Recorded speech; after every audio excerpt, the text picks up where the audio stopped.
Hi, this is Denise Crosby, and you're listening to the Don't Go Out There horror movie podcast. Ooh, scary!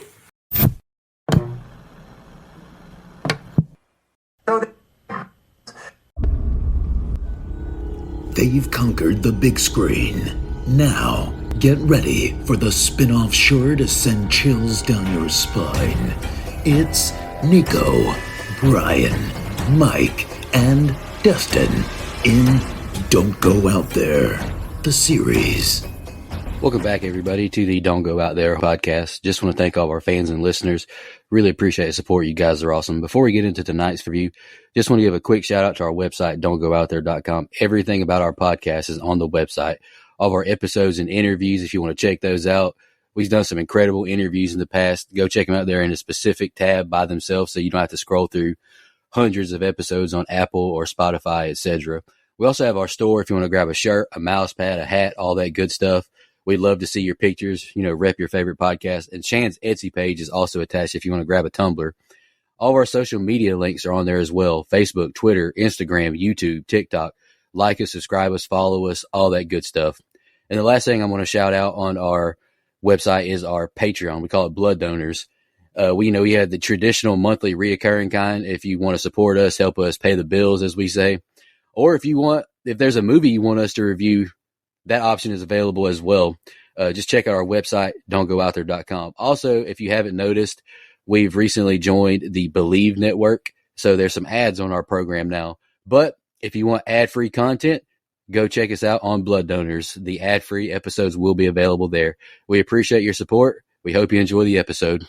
We are continuing on with season 1 of Dexter with episodes 9 and 10. Brother Dustin's going to be doing the scene by scene tonight. I'll just kick us off with general thoughts for episode 9. Got to be honest, I thought it was a pretty weak continuation after how good 7 and 8 were. But 10 brings it back in. But I thought 9 was just it wasn't bad, but it just didn't set my pants on fire. I'll just leave it at that. Brian, you want to give your general thoughts on episode 9?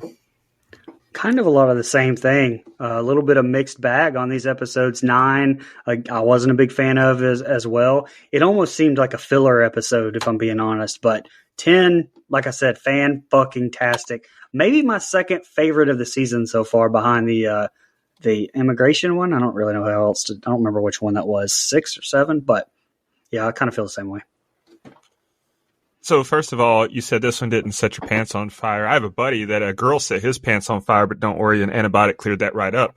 So these episodes to me, I like them both, I think, equally. And I think it's just because I'm blinded. I'm heavily biased. I didn't mind 9 at all. I loved it. And so, spoiler, I'm just going to go ahead and say it. I gave both these episodes a 10, and I think it's because I'm so deeply invested in the show now, and I love every episode, how it's tying everything together. I think it's consumed me, and so I'm probably going to be biased the rest of this season. No, that's fair. I thought 10 was much better than episode 9, personally. 10 is better, for sure, but it's like a 1A and 1B to me, as far as we're hanging it out. 10s. Gotcha. That's fair. Dustin, whenever you're ready, you kick us off with that scene by scene. I'm never ready for this. Okay. We open with Dexter in the shower. He says, thank God for showers, but I'll say thank God for that shower head, because without it, I would have seen too much. Great camera placement there. Rita joins Dexter in the shower, and it's a crowded mess, and then Cody and Aster come in to pee and brush their teeth. The kids ask Dexter about a scar on his side, and Dexter says he won a sword fight. We cut to Angel and Dokes riding in a car, and Angel is talking about his marriage separation when Dokes sees a man walking down the sidewalk. He yells at the man, who then takes off running, and Dokes chases. When Angel catches up, we hear a gunshot, and we see the man dead under a bridge, and Dokes is okay. LaGuerta and the crew are on the scene next, and Dokes gives a shady version of what happened, but Dexter corrects him. The blood splatter doesn't match what he says happened, and Dokes blows up and calls him a creep. Angel tells Dexter Dokes just got mixed up, and Dex says trauma distorts the memory. Back in the office, Deb is hounding Dexter about him and Rita meeting her boyfriend when a mail carrier delivers Dexter an urgent registered letter. I thought the phrasing of that was kind of weird. Angel pulls Dexter aside and asks him if he thinks Doak's story doesn't add up. And Dexter channels his inner Rasheed Wallace and says, "Ball don't lie," or blood, rather. Deb talks to Dexter about the letter, and it's regarding Dexter's biological father's passing, and Dex is being named the executor. He's inherited a house. A flashback shows us when Harry told Dexter his adoption is official, and Harry tells Dexter that his real parents died in a tragic accident. Later we're at Rita's, and Rita comments how Dexter isn't really feeling any of this. She thinks he's overwhelmed and volunteers to go with him. We cut to Deb, who's sprawled out naked across a bed that's too small for two people, and she tells Rudy about Dexter's news, and she tells Rudy she's not going with Dex. Rita tells Paul she's going with Dexter, and he's pissed that he's going to miss out on his visit with the kids. Back at the station, Angel talks to Dokes and tells him his story doesn't add up. Dokes maintains his story, and it's broken up by LaGuerta pulling Angel away. That's the open. What you guys think? First off, I just want to say that this is the only episode of the entire franchise that Adam Davidson directed. And, FYI, this dude won an Oscar for a short film that broke him kind of onto the scene in 1990 while I was too busy watching Ninja Turtles, which I thought was, that was a pretty cool little fun fact. And some of these shots in this episode are what honestly make this one interesting to me because, like I said, I don't love this episode. It feels like filler, but it's interesting filler because of shots like you mentioned at the opening shower shot. Like a shot I haven't seen very often. I mean, it's like very high over the shower head. Very well done. I thought it's interesting, visually interesting anyway. I kind of felt their pain. Showering with someone else is never like that in the movies. Dude, it's never like it is. It sucks. It sucks. It's always like this. So shout out the writers for being realistic with it, at least. Now, Dokes, recognizing this freaking dude from what we find out later was like when he was in the fucking special forces. Like, are you kidding me? Get the fuck out of here with that shit. Like when he tried to get super defensive also when Dexter is out doing his job, basically calling him out for lying. Man, fuck you, Dokes. But speaking of that, and maybe I'm just, overanalyzing, but I feel like that this little subplot with the report being different than his take on it or possibly being a police murder, it wasn't taken as seriously as it should have been. Like, I feel like Batista is the only one who really give a shit about it and because of the subplot with packing up Dexter's dad's place, just kind of, it just kind of interrupted what I really should have been a tense situation, in my opinion. Anyway, last thing, and I'll shut up. Living in Florida, I've got to call this out. Dexter states that his biological father lived 5 hours up I-95, but Dade City is actually located Pasco County. Mike Fasano, tax collector, by the way, but that's on the western side of Florida and would actually be 5 hours up I-75, which also runs out of Miami, but actually travels up the western side of the state, where Dade City would actually be located. So there you go. And 75 goes all the way to Knoxville, baby. Anyway, go ahead. It does. A lot of actuallys going on right now. Dexter, I totally get where you guys are coming from with the shower things, but I'm watching a TV program and this man is disappointed Julie Benz gets in the shower with him. You got to get it together, pal. Yeah, no. Dexter, hey, easy now. Dexter is such a dad with all these jokes. How'd you get the scar? Sword fight, and I won. I love that line. I thought it was great. Intense out of nowhere chase scene and shootout with Dokes. I feel bad for the actor who was shot by Dokes. Like I've mentioned previously, being an actor has got to be such a weird job. You get the phone call, hey, we need you to carry a bag of groceries, run from a cop, jump off a bridge, then get shot and die, then you can go home. Whatever it takes to clear a check, I guess. And you can tell, like I mentioned with the actually, you can tell Dokes hates Dexter after getting actually under the bridge with the directions of the shots.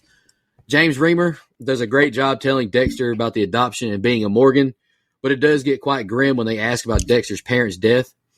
I get the sneaking suspicion that things are going to get really intense between Paul and Dexter in the episodes to come after his outburst, and I actually finished the season yesterday, and a lot does happen between them two, but we'll keep that for next week. Rita is a keeper. She seems so content with helping Dexter pack up this house without being asked. You can ask Brian. He's moved to different mansions over and over the past few years. Packing sucks, so big props to her. Only a couple of mansions. Doug is guilty of something. Brothers Fuse is short as hell. I thought it was a decent opening set of scenes. All right, back at Dexter's new house, and he and Rita are looking around when Rudy and Deb show up on the front door. Rudy says he's waited a long time to meet Dexter. The next morning, Dexter finds Rudy in the kitchen on his way out to the morgue. When Dexter sees the body, he examines the body and sees a prison tattoo on the elbow. He asks the coroner about the diagnosis of a heart attack, and we get a flashback of young Dexter riding in a car with his real dad, and he gets overwhelmed for a moment. Excuse me, sorry. Oh, just burped and puked a little. That Mountain Dew. No, it was that fucking pizza I power crammed down my throat. Pause. Whoa. Say pause. You want to overrule it? He asks for a moment alone with his dad and grabs a blood sample when the doctor leaves. He calls Masuka and asks for a DNA comparison and talk screen. Another flash sees Dexter at the hospital the day he got the scar on his side. Next, we cut to Angel getting interrogated by IA, and we hear that the guy Doak shot never even had so much as a parking ticket. At the house, the two couples keep packing and piecing together the story of Dexter's dad's life when Rita finds a Narcotics Anonymous chip, and Deb and Rudy start a lame-ass dance party to Slow Ride by Foghat. Paul calls Rita and is a total creep. Shocker. Later, Rudy asks Dexter if he's considering the possibility that Joe was really his dad. And we get a flashback to young Dexter in the hospital, and the doctor saying that he has a rare blood type, but he's lucky. Harry knew someone who was a match. We cut back to Angel sitting in his car, saying he promised his dad he'd be an honest cop. And now there's a dead Haitian, and he doesn't know why. The IA agent is in the back seat recording the conversation, and Angel hands him Dexter's blood splatter report and tells him he heard Dokes' gun fire first. What you guys think? All right. First of all, lines from Rudy to Dexter, like, I've waited a long time to meet you, oh man, means so much more on a second watch through, without question. But let me say this, like Nico mentioned, aside from the lies about the mansion shit, all these motherfuckers live in the big city in these little one-bedroom apartments. Nobody here has ever packed up an entire fucking house before, it looks like. I know they say it'll take all weekend when, they're talking about where to stay, but this whole passage of time thing is just weird to me. It doesn't feel like they're there that long, really. And I never saw any damn body move any big-ass pieces of furniture. What I'm trying to say is it was too fucking easy for them, and I needed more struggle in this little side quest that we're on here. God damn it. Anyway. Another little goof here, though, when Dexter first leans into to view the body of his father at the morgue, the clock behind him reads 4:11. But when the camera cuts back to the face and glides back up to Dexter's, the clock then reads 4:17. And a few shots later, it's seen as 4:01. So you aren't going to win any more Oscars not paying attention to that kind of details there. He was there a long time. And went back in time? It was there 12 hours? It was the next day. Hours? Yeah. Oh, yeah, whatever. By the way, Corpse's nipples were hard. Refer to 2 episodes for that breakdown.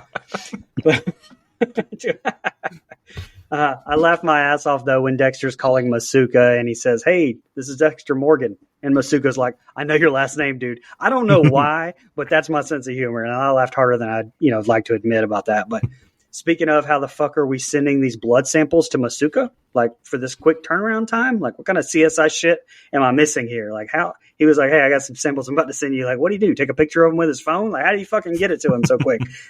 And I did love the little packing montage, though, to Slow Ride. Soundtrack is elite in this episode. Fantastic fucking detail here. You can see that Dexter and Rudy both pack up the same way that they dispose of bodies. Dexter's putting them in plastic bags and duct tape, while Rudy's wrapping things nicely with string. Love that attention to detail. Real quick before you go, Nico, I just want to say the thing with Dexter saying Dexter Morgan and Masuka, like, I think that was a nice touch too, because it was funny, but also it just shows how detached Dexter is. Like, Masuka thinks, "Hey, this is my friend." Dexter doesn't give a shit about none of that. Like, he doesn't think that this guy knows him from Adam. This is Dexter Morgan. Dexter, he can't hide his annoyed face whatsoever, and I chuckled audibly hearing him say, "How did a death turn into a couple's weekend?" I thought that was a great line. I laughed out loud. I really like how detailed Dexter is observing the corpse, and I get another chuckle out of the corner getting annoyed with all of his questions. I highly doubt it's standard protocol to allow someone to be alone with a corpse, but I'm not sure on that. If we got any grave owners, morgue owners, let me know. I'd love to know that. Masuka cracks me up. I wrote down one of his lines too, Brian, is Rita riding the Crimson Wave. That one cracked me up. It's crazy how horny Masuka is in this series. An intense flashback scene with young Dexter on the gurney. I really like that as well. And I'm not educated on this either, but I feel like Batista is getting a little unfairly treated by this other detective. How would he not? How would he know this guy's background and all that? I don't know, but not a cop, so how would I know? But I don't have a lot for this set of scenes, but just a warning, I do have a lot for the next set. All right, well, the next set is the ending. Back at Joe's house, Rudy, Deb, and Rita are having breakfast when Deb answers Dexter's phone. It's Masuka, who, after flirting with Deb, tells her he has the results of the DNA test. Deb is mad at Dexter for not trusting Harry, but Joe was his biological dad. Deb tells Dexter all he had in his system was a sedative.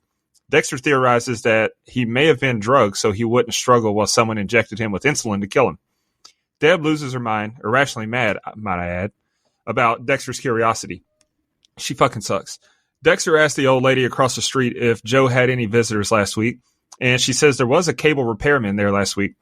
Back at the station, LaGuerta tells Dokes that the man he had killed had changed his name when he moved to America. They talk about the boogeyman in Haiti, a real bad group of killers, and she says that if he was involved in that, he deserved a lot worse than what he got. Back in Dade City, Dexter breaks into the morgue to look for an insulin injection, on Joe's body, but he's too late. The body has already been cremated, and Dexter has to evade a security guard. As he's running down the street, Rudy pulls up and gives him a ride. He takes Dexter to a bowling alley where Dexter dumps the ashes. At the house, Rita tells Dexter she found a box of papers in the closet, and we see the thank you card that Dexter made for his blood donor. The next day at the station, Angel busts in LaGuerta's office confronting her about Dokes' case being dropped, but the call came from Washington. A cop bumps into Angel and squeaks like a rat, but Dokes loudly demands the officer apologize to Angel. At Joe's house, the two couples say their goodbyes, and the old lady neighbor from across the street calls out for Rudy, the cable repairman. He leaves in a hurry as she tries to ask Dexter about him, but Dexter leaves too. At Rita's house, Paul shows up drunk. Rita lures him into the bedroom and whacks him in the head. A Jose Canseco bat. Tell me, you didn't pay money for this. Teenage Mutant Ninja Turtles. Nice, Casey Jones. You got it. She gathers the kids from the bed and leaves. And then back at his apartment, Dexter is thinking about his real dad, and we see the cable repairman show up at the old lady's house, while Dexter's inner monologue says that maybe Rudy was right. You never can truly know anyone. Go ahead. All right, so something you can't really unsee here at the start of this when Dexter's stealing trash can space from his neighbor, which, by the way, like, they have shit, like, laying all down the fucking road. Like, you can't just put a little bit more. Like, you've got to go steal trash can space from someone that has, nothing in their trash can, but also has a line of trash bags all around their yard. Like, come on. That doesn't make any sense. But you can't unsee when he goes to put the lid on the trash can and it cuts behind him. The lid is missing totally. Not in his hand, not in the can. It just completely disappears. But yeah, Deb acts so fucking bizarre in this set of scenes too. Like, I get she's upset that her dad lied about Joe Driscoll being his bio dad, as she says, but she seemed like too upset about it. I don't know. It seemed weird. And yeah, sorry. Again, with the recognizing people thing, no way this old ass lady remembers Rudy's face. Come on. Like, R.I.P. Jeanette Miller, who died later that same year in 2016. By the way, she was Graham in Four Christmases. Y'all remember that movie, right? Vince Vaughn. Sorry, though. Never saw it. That movie's hilarious. Oh, wow. What? Wow. Never saw it. I don't watch a lot of frou-frou Christmas movies. Well, anyway, sorry. Graham is not remembering that shit, so whatever. But yeah, why the hell is Doak still able to work when he's being investigated by Internal Affairs for possible bad shooting, i.e. murder? Like, that's not how this works. Oh, come on. But what are you going to say? What were you going to say? No. Okay, I don't know what it was, but it was bad probably. Yeah. But I will say during this talk with LaGuardia, fantastic fucking soundtrack usage there. Another big shout out to Daniel Lickid. He died 2017 of cancer, but man, he killed it this season. And last thing, I did kind of laugh. I mean, dude just went and got his remains the next day. He could have just gone and got them the next day, but breaking and entering, being chased by Paul Blart, and then spreading his remains in the middle of the fucking night seemed super dramatic, but whatever. It was fine for the episode. I did like the little subplot of finding out that he really donated the blood to Dexter. But again, I just could have done without the whole Doak subplot in this one. That's all. Yeah, I agree. These folks is having Chinese food for breakfast. Hell yeah, brother. That's what I'm talking about. Shout out to the kinfolk. Slow Ride is a banger of a tune, and if I didn't know the Doctor's true self, I think this is a fun-ass scene, but we know it's a little more grim than what appears to the eye. It's strange to me that Paul still calls Rita babe. That That relationship has a hell of a swing in the next episode. Swing, I may add. This whole convo is very ominous, and I'm just waiting on shit to hit the fan with Dexter and Paul. Good scene with Batista in his car, speaking on being an honest guy. This show's done really well with his character development. Great job of acting by him in this very emotional scene. I gotta admit, besides Dexter, I think Batista is my favorite character of season 1. Masuka had no right telling Deb the results of the DNA test. I agree, Brian. That should have been strictly confidential with Dexter, in my opinion. And am I in the wrong here? I wrote this down exactly like this, Brian, so I agree 100% with you as well. Am I in the wrong here, or is Deb overreacting? Why is she the one upset here? I'm with Dexter here. I have no clue what Deb is doing or asking.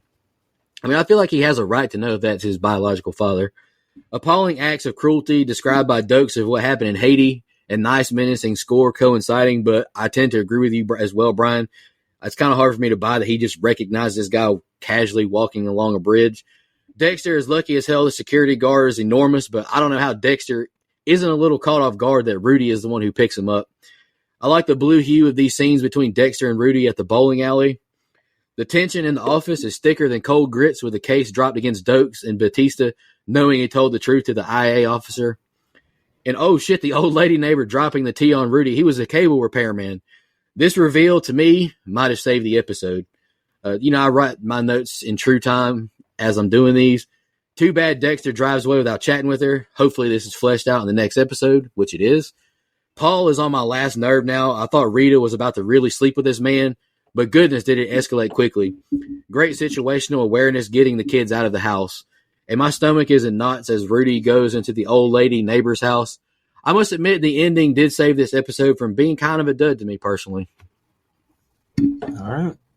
You guys have any fun facts for this episode before we jump into the next one? All right, let's get it then. Episode 10, Seeing Red, which I didn't even say the episode title of 9. Episode 9 was Father Knows Best. Episode 10, Seeing Red. We open with Dexter helping get the kids ready for school, and a locksmith changing the locks on the doors at Rita's, and then Dexter tells Rita the police will find Paul, and he gives her some pepper spray.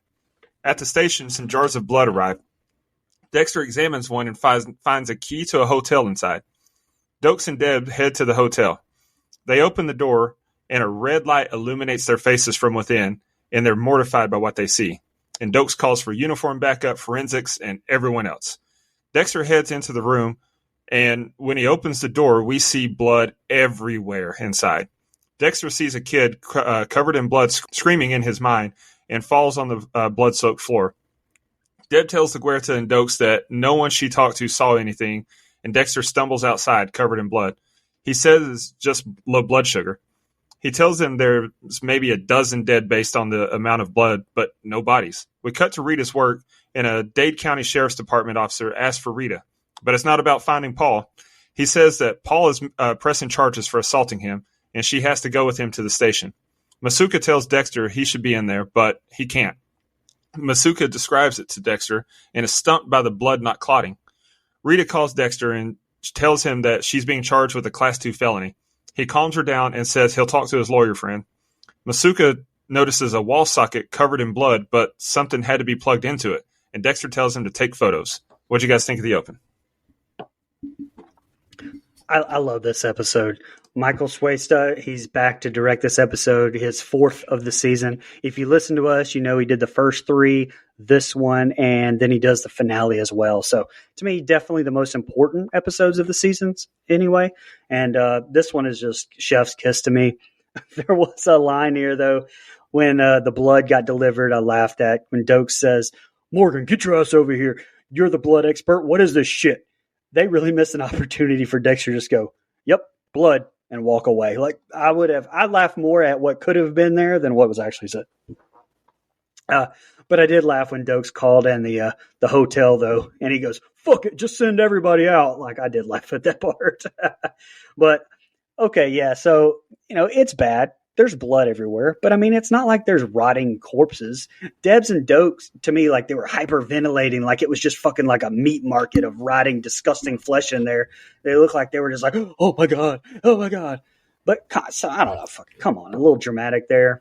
But following on all that blood, yeah, brother, you better go get checked for the AIDS. I saw the Magic Johnson PSA back in the day. I know how you get that stuff. But also, that blood is too red. Like, we can all agree with that, right? I mean, that's a little too dramatic there. And a little nitpick here. Again, last thing I'll say, being from Florida, feel like I need to throw this one out there too. When Rita's being investigated by the officers identifying themselves as being with the Dade County Sheriff's Department, they stopped calling themselves that in 1957 when the establishment of the metropolitan government in Dade County, Florida, and it has been known as the Miami-Dade Police Department since 1997. Great open, though. Well, actually, I'm just kidding. Well, actually. I didn't know that. That's a good point. 1957. Damn. They should have Brian caught was on to a that. sophomore? Shut the fuck up. I hate Sorry. All right, Dexter, he has way too much energy for a Monday morning. Note to Dustin, no Monday again picks to be used of Dexter. This man is just ready for almost Friday right off the rip. I think the writer of this show is racist to Asians. Why is Masuka and this other lady in Homicide so damn dumb? Nice touch to have Deb continue to keep acting excited being involved in the detective work. I really like that in this first season. Like, she's super excited about her job. I like that. But, Dustin, later on in my notes, I think you'll be proud of me about Deb. Hell yeah, Dokes, fuck it, just send everybody. I like that line too, Brian. This must be a horrific crime scene. And good Lord at all this blood in the room. But I did have a nitpick. How exactly did none of it run into the hallway? Like, there was a ton of it. Like, it just, like, come on. Good point. What is this flashback Dexter is having? A little boy crying out for mommy? I'm confused. I won't be confused in the next few episodes, though. Paul is a piece of shit. I'm not surprised. What a piece of work pressing charges on Rita. This guy is an animal. Dexter has the ability to murder people in close quarter combat, but can't handle a bloody room? Give me a fucking break, man. And first time in the show, Dexter has looked overwhelmed after Rita's call. He is human, I guess, to quote Dokes. That's all I got. It's PTSD, man. That's why he was overwhelmed. I got a nitpick about that, though. Yeah. I'll touch on that later. And then, Brian, you mentioned how red the blood was, and that bothered you. I got to say, once we find out that it wasn't clotting, I'm just chalking it up to that. Like there was something mixed into it to keep it from clotting, so it enhanced the color. No, because they said there was an anticoagulant, so I kind of just roll with that too. Yeah. Masuka checks on some blood samples, or checks some blood samples into evidence, and invites Angel to pick up chicks tonight, but Angel isn't in the mood. Deb meets up with Dexter at the elevator and tells him she has a yeast infection. I always joke about us being too close in our group chat, but they've got us beat. Telling your brother that? Gross. On the elevator, she tries to find out what was going on with Dexter at the crime scene, but he maintains it's nothing. At Rita's house, she speaks with her attorney, Theo Huxtable, and it doesn't look good for Rita. Paul has been a model parolee and somehow has passed his drug test, despite the fact that we saw him making a joint, as Brian described it, last episode. And also, I'm just going to say this. I meant to say it last time. Asshole. Hey, you said it. But, Nico, you said he's got some audacity pressing charges against Rita. I'm just confused, like, why she has a restraining order on this guy. Why is he not getting in trouble for constantly violating that? Like, oh, dude, when I read my notes, it's going to be basically be repeating what you said this whole entire thing. So this will be interesting. Go ahead. But Okay. I completely agree. All right, so we cut to Deb, who's talking to Rudy about the crime scene, and Dexter freaking out. Rudy is so focused on Dexter's panic attack that he can't even get it up, much to Deb's dismay. At the bar, Angel scares the host because he can't stop talking about his divorce, and Masuka tells him it's pathetic. We see Dexter lying in bed thinking about the boy and the blood he saw earlier, and he tells Rita he'll figure out her problem. At the station the next day, Dexter shows the footprint report from the crime scene. Only one set of footprints unaccounted for, and the blood of at least 5 different victims, but their bodies were never in the room. And it could be the blood of the ice truck killer's victims. Dexter and Masuka tell the group that the blood was loaded with an anticoagulant and preservatives, meaning it was old blood. Paul picks up the kids to take them to the circus, and Dexter takes this as an opportunity to let himself into Paul's motel room to look for a way to justify killing him. While snooping around, he has another flashback of the kid crying in the blood-covered room, and he has a minor panic attack again. At the crime scene, Dokes and Deb are looking around, and in room 103, the radio is set to 103 FM, and the Bible is marked at Leviticus 10:3. That night, Rudy shows up at Dexter's for advice about his fight with Deb. What'd you guys think? Yeah, like I said, I'm about to repeat a lot of what you said, but I love the first thing first thing I'll say is I love Masuka and Batista's relationship, especially in this one. Now, like you mentioned, Deb's line here responding to Dexter, Masuka was looking for you for drinks, and she said, yeah, I told him I had a yeast infection. I just wrote, what the fuck, Deb? Jesus Christ. Yeah. Pretty much the same thing I say to Mike whenever he talks about shitting on your porch. I'm just going, Jesus Christ, Mike. But then, yeah, like you said, I mentioned the same thing. Hey, Rita's lawyer is Theo from the Cosby Show, and I don't think we ever hear his name. And in the credits, he's just listed as Rita's attorney. So that's my headcanon, is that's what Theo Huxtable is up to these days. Yes. There you go. I do kind of think it's ridiculous, the shit he's saying to Rita. Again, kind of going back to what you said, he's the model parolee is what he said. He's the model parolee. This is going to be a hard sale. Like, is this how the system really works on this shit? Because did you hear what he just said? He's on parole. Like, how is Rita the one having to fight uphill? And that just reminded me of Blade. Some motherfuckers I skate uphill. I don't know. That made me laugh too. Sorry, my ADD kicked in right there. But yeah, Deb should definitely have some sirens going off in her head here when she's trying to ride Rudy and he just wants to call Dexter. Like, I get being blinded by love, but that's the biggest, like, what the fuck moment I've seen so far that he's kind of pulled on her. Masuka and Dexter at the club. I fucking love it. Simba, yeah, one name, like Prince. Simba is the actress's name that plays the girl Masuka runs off here. Allura from Star Trek Deep Space Nine. Boom, got it in. So, one other question.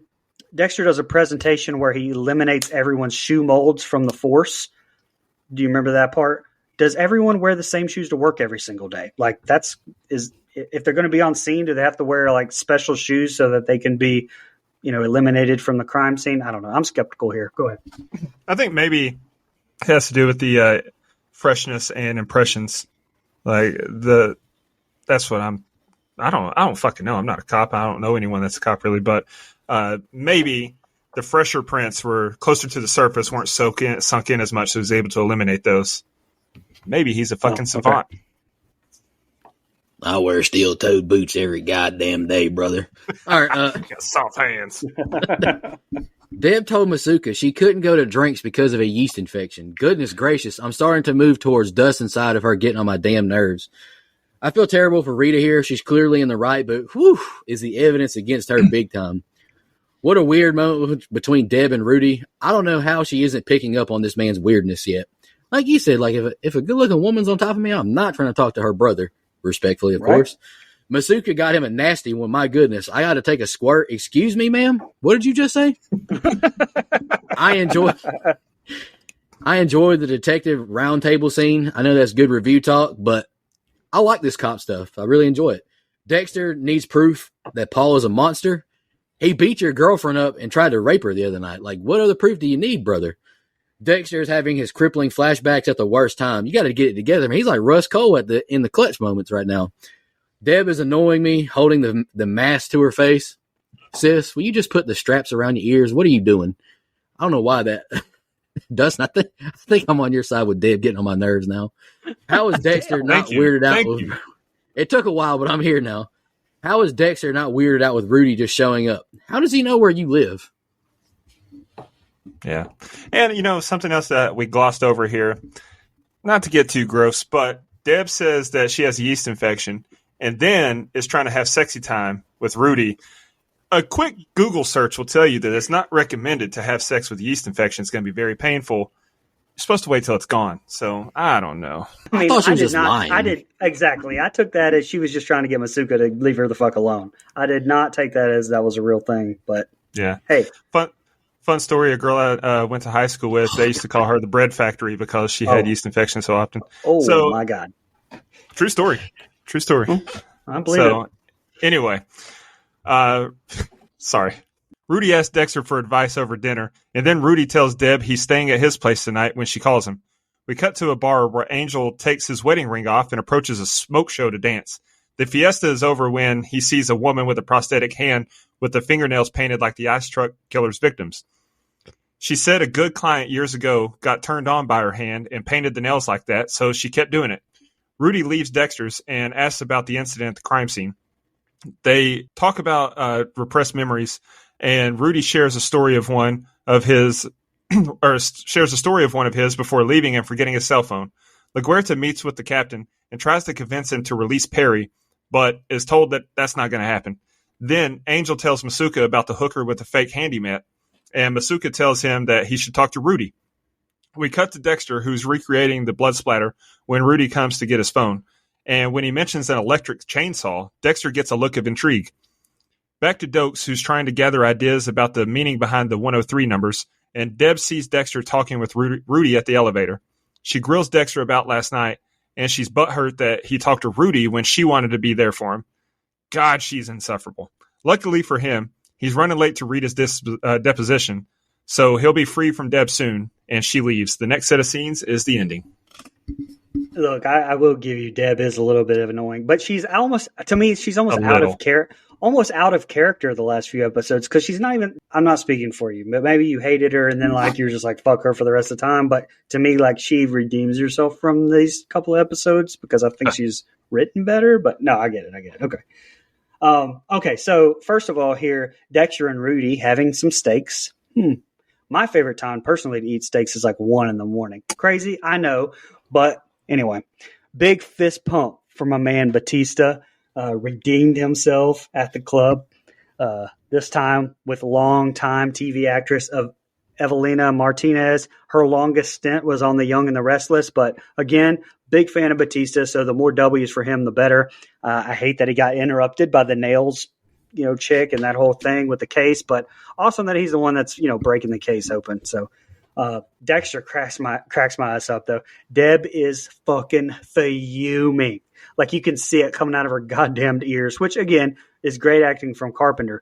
But she shows up with a couple of T-bones, and Dexter just says, I think they were porterhouses. Motherfucker, if I didn't die laughing. Like, he really does not give a shit. He has no social awareness. He has no clue. Just dying. I don't really have much else on this set of scenes. Just doing well to set us up for the ending. Yeah. Why is Rudy cutting the fat off of this porterhouse? And you know how to point this out. I've been on my grilling vibes recently. That's what makes a steak good. All these people are just starting to piss me off. And I know that. I know a sad amount of people who don't eat the fat off steaks. I mean, even if you don't eat it, you got to leave it on there when you cook it. Like, what? Idiots. Yeah, that's fair. I know that look. Deb is fuming. This is about to get ugly. My man Batista pulling a gorgeous Latina. Good for him. And, well, he lost his girl because he can't turn work off for a little bit. My man, you can't miss the forest or the trees because of the forest. You know what I'm saying? It's kind of weird that Masuka can't tell the difference between chocolate and blood, but knows the scientific name of an amputee fetish. Shout out to my Asian brother. Dexter has such a menacing gaze, and of course he hits her with the, well, actually, on the porterhouse, not T-bone line. I wrote the same thing, Brian. I don't know how Deb ain't kicked his ass. Deb, she's been kind of annoying, but I do appreciate her wanting to be closer, like as a sister to Dexter. I thought she did really good with that. She fucking sucks. All right, this is the end. Hey, Deb or Maggie Hart. Listen, if I was in a room with Maggie Hart and Deb, and I had a gun with one bullet, I'd shoot myself. Jesus. I figure you just pull a long leg, just beat your head against the. Damn! Oh shit! Never mind. Fuck that. You didn't hear nothing. Go ahead. Way to ruin it for me. I don't know what you're talking about. You ain't missing none. All right, guys. Here's the ending. Angel visits with Rudy at his office, and as Angel starts to ask him some questions, Rudy is nervous and grabs a wood chisel. He puts it down when Angel says there's no real lead, and he's chasing a long shot. When Angel leaves, Rudy puts Angel's card in a drawer, which stashes his many bottles of nail polish. We cut to Rita's deposition, where she's being questioned about causing Paul to miss his visitation. Rita is panicking about the possibility of losing the case, and Theo tells her and Dexter that he's handcuffed here. I'm glad Paul brings the kids back to Rita's and tells Rita he'll drop the case if she just agrees to unsupervised visitation, but she's not buying it. Paul tells Dexter he's changed and points out he's sober, but when his tone changes and he gets aggressive with Dexter, Dex whops him in the head with a cast iron skillet. In a panic, Dexter carries Paul's body outside and puts him in the trunk and wheels the car down the street a bit. He comes back inside and tells Rita he was taking out the trash, haha, as he wipes some blood from the floor with his sock, and Cody notices that Paul's car is gone. We cut to Paul's body plopping down on a bed, and Dexter injects Paul with a needle and says it's time for him to go away. At the station, the department watches LaGuerta on the news saying the blood at the hotel matches the ice truck victims, and the captain enters the room, understandably pissed. He yells at LaGuerta and calls her a slur before threatening her and heading out. Yeah. Back at Rita's, she's thrilled. Paul violated his 3 strikes condition, and he's back in jail. He was strung out on heroin. Well played, Dexter. Next, we see Angel getting out of his car in a parking garage, and a disguised man attacks him from behind, stabbing him. And some other people scare the attacker off before he can finish the job. Back at the station, Deb tells Dokes that she's not calling Rudy until he apologizes, and right on cue, Rudy shows up with white roses, her favorite flower. She's not having it until he drops the 3-word cheat code. Been there. They kiss until it's discovered that he's got a busted lip, which he blames on an accident at work. We then see Dexter skittishly heading to the hotel room crime scene, where he has more flashbacks of the boy covered in blood crying, and a woman telling him to close his eyes, and he lays on the floor as the episode ends. What'd you guys think? Gonna be honest here too. Like I am glad it was included. I mean, I do think that it's something that's worthy of being in the episode. But all this shit with Paul in the episode, like the whole, I just kept being like, man, fuck this. Let's get back to the ice truck killer case that we're so close to. So the writers definitely did have me hook, line, and sinker on that at least. I kind of wish they would have found a better way to do this whole thing with Paul though. Like, I mean, nobody saw Dexter dragging his body and setting all this up right here in the middle of the fucking road in the yard. I mean, plus, come on, that fucking hit to his head with a cast iron skillet. I think Nico went clearly into how heavy a fucking cast iron skillet is for something we were reviewing lately. But it probably should have fucking killed the guy, especially if he was in that much of recovery from being hit with the baseball bat. I mean, that should have probably taken him out for good. Let's be honest. And look, I don't like LaGuerta, but Matthews did her dirty, and her public interview and then saying all the questions should be directed to Captain Matthews was fucking great. Like, you deserve that one, you prick. And then, holy shit, he just doubles down, saying she's just another detective before him. Wow. Does he truly get his comeuppance? I don't know. We will just have to wait and see. I'm not going to spoil it.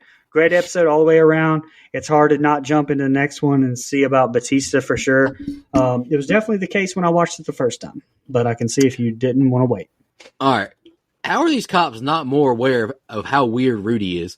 Even my man Batista is zoning out during these crucial moments of interviewing. Like, what is going on with this guy? Nice touch to drop the business card in the drawer with all the nail polish. I really like that. That was a great shot. Nice touch. I'm proud of Rita standing her ground against his manipulative fucked head Paul. Like, fuck this guy. Last thing you should ever do is annoy a serial killer while doing dishes, Paul. My man is already annoyed having to do this, and now you want to keep yapping at him? And oh boy, Dexter just mollywopped him with a cast iron skillet. And I thought I was happy. I'm sick of this animal.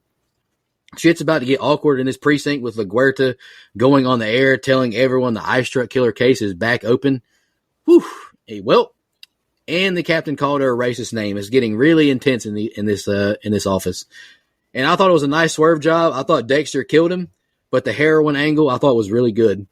It's good to see Rita smiling again. I'm happy for her. I like Rita's character.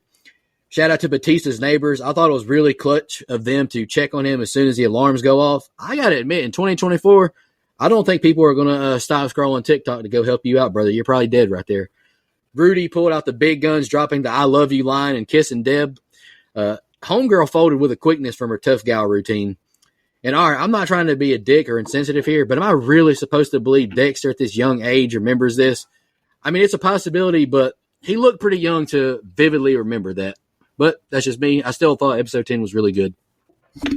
All right. You guys have any fun facts or any final thoughts about these 2 episodes? Like I said, I loved them both. 10s across the board. Spoiler, the next 2 are 10s. Fucking love it. Damn. No, I've got one trivia here. The Mexican fan palms outside the hotel where the murder occurs are much too tall to be in Miami. though Mexican fan palms, I'm well actually, and again, aren't I, have been naturalized in Florida because of the high humidity and lightning. They never grow as tall as in California where this was shot. All right. I think it's best we just get out of here. Nah, Yeah. I appreciate everyone. I appreciate everyone listening. I've really enjoyed the past few episodes a lot. 9 wasn't my favorite, but 7, 8, 10. And I'll just go ahead and spoil it. 11 and 12 are really good too. I watched them the other day. It's a really good finale. And by God, if you were watching this show back in 2006 when this aired, what blue balls the ending of the ending leaves you on is like you're just aching for more. So let's get out of here. I'm excited for season 2. So Nico, spoiler: every season is leaving you with blue balls. That's how they kept getting renewed. That's how they kept getting people to tune into the series premiere or season premiere. It's smart. Okay. Yeah, it is smart, but I was like, damn, okay. Yeah. Appreciate everyone listening. We'll be back next week to conclude season 1 of Dexter. Just want to remind everybody,